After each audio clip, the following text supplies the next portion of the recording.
수간은 여러분 가지와 잎들이 다른 수목의 가지와 잎인 수간과 겹치는 경우가 많죠. 그래서 불에서 불로 이어지는 경우가 많다. 그래서 굉장히 대형 산불로 이루어질 수 있다.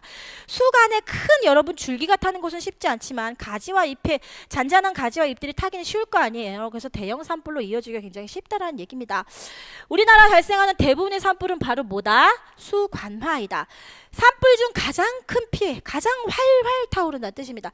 그렇기 때문에 진화도 어렵다라는 이런 특징을 다 아셔야 돼요. 산 정상을 향해 바람이 이렇게 보통은 불어요. 산 정상으로. 산 정상을 향해 바람을 타고 올라가면서 바람이 부는 방향으로 V자 모양을 그리면서 바람이 이렇게 불면 V자 모양을 그리면서 넓게 퍼지면서 위쪽으로 올라가게 되죠. 번지게 되는 거죠.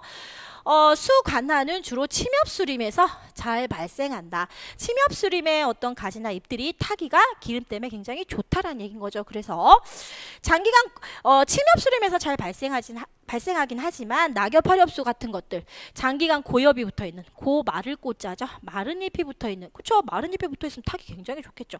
그런 낙엽화렵수나 중림에서도 가끔 발생하기도 한다. 하지만 대부분은 침엽수림에서 더 잘 발생한다라는 얘기가 되겠습니다. 그래서 요 내용들을 다 정리를 좀 해두셔야겠어요. 수관화의 이런 특징, 산불 중 가장 큰 피해, 진화가 어렵다, 뭐 우리나라에서 발생한 대부분의 산불이다, 이런 것들이 예제, 수관화에 대해서 내용이 아닌 것을 하면서 나온다는 얘기입니다. 자, 이번에 수간화, 수간 즉 줄기가 연소하는 것, 줄기가 타는 것, 얘는 지표화에 의해서 발생한다. 보통 여러분 줄기부터 타기란 쉽지 않아요.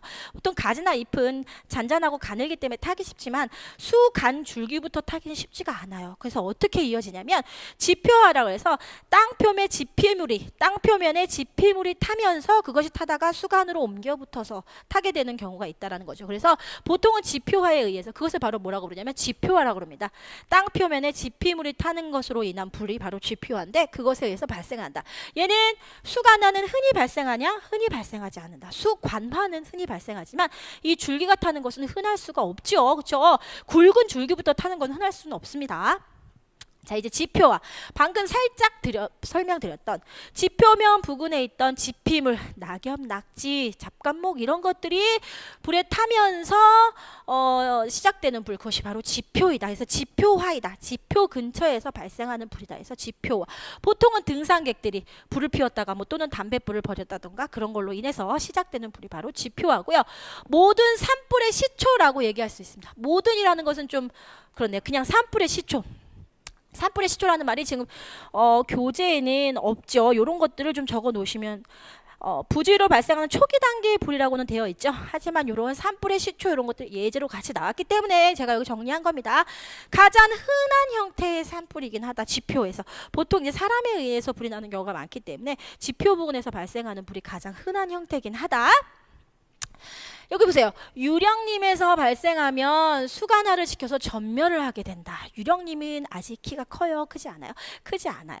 키도 크지 않은 데다가 작간목도 굉장히 같이 무성하게 자라고 있어요. 그렇기 때문에 작간목이 많다라는 것은 탈 수 있는 가연물, 즉 건초가 되어서 탈 수 있는 가연물이 많다라는 거예요.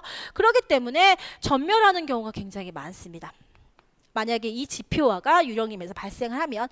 그런데 장령림이나 노령림에서는 발생을 해도 얘네들이 고사하진 않는다. 장령림, 노령림은 이미 높은 수고를 형성하고 있고 줄기 또한 굉장히 굵기 때문에 뭐 고사까지는 아니어도 조금 피해를 받을 수는 있다. 하지만 고사까지는 하지 않는다라는 것.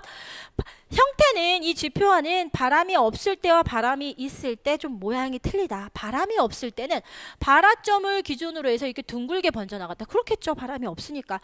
하지만 바람이 불면 바람이 부는 쪽으로 이렇게 타원형으로, 자, 바람이 이렇게 불어요. 여기가 발화점이에요. 그러면 좀 더 타원형으로 바람 진행 방향 쪽으로 넓게 번지겠죠. 그래서 이렇게 타원형으로 바람의 형태를 그 불의 형태를 하고 있다라는 얘기가 되겠습니다. 이것이 지표화. 지표화 산불의 시초 가장 흔한 형태의 산불. 유령님은 한번 발생하면 전멸 뭐 이런 것들. 장령님, 노령님은 발생해도 고사는 하지 않는다라는 정도 알아두시면 되겠고요. 자, 이제 산불의 종류 중에 마지막 지중화.